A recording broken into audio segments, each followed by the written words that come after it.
Assalamu alaikum. Today our topic is set.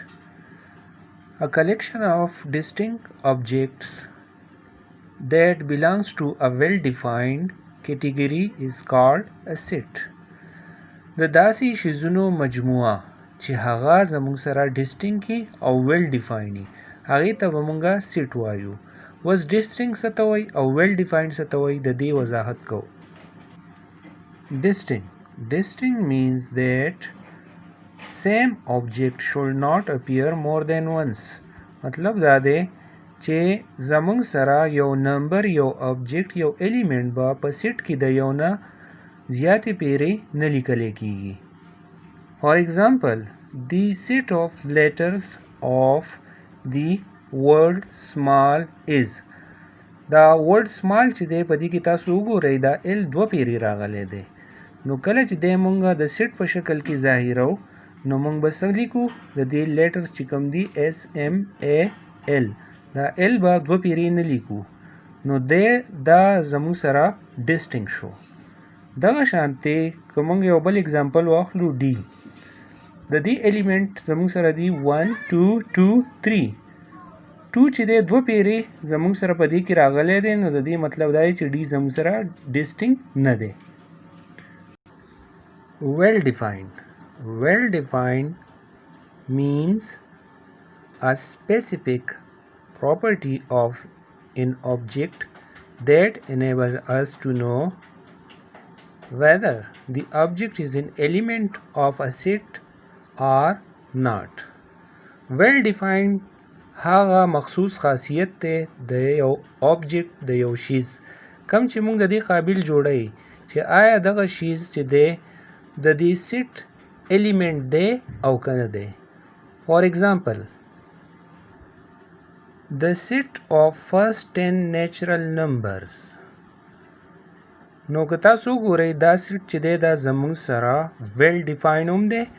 well defined ولې دی ځکه چې د دې هر یو element به د natural number سره تعلق ساتي او distinct هم دی. distinct ولې دی که تاسو لاندې وګورئ د سیټ په شکل کې چې دا مونږ ولیکو نو دا به راځي 1 2 3 and so on the 10 د دې هر یو element چې دی هغه یو پیره لیکلی شوی دی. بار په دې کې داسې نه دی لیکلی شوی چې 3 راغلی دی او بیا ورپسې 3 دی یا 2 راغلی دی بیا ورپسې 2 دی. نو well defined هم دی او distinct هم دی. نو تاسو well defined وپېژندو. example number 2 the set of good girls. number 2 the set of favorite foods.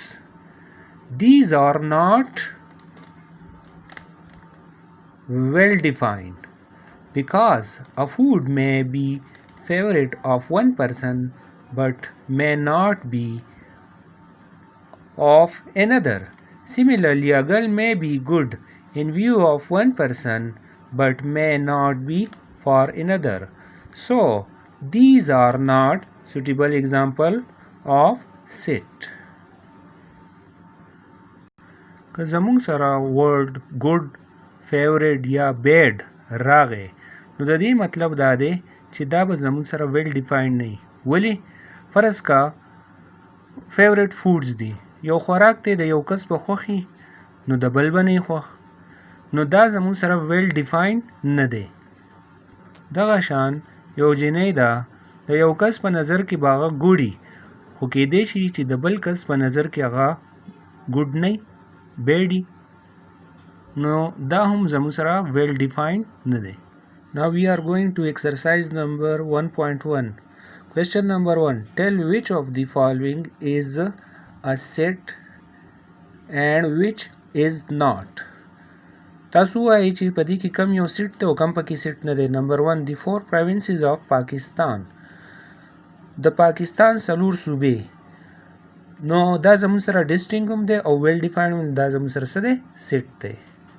The difficult question of a test.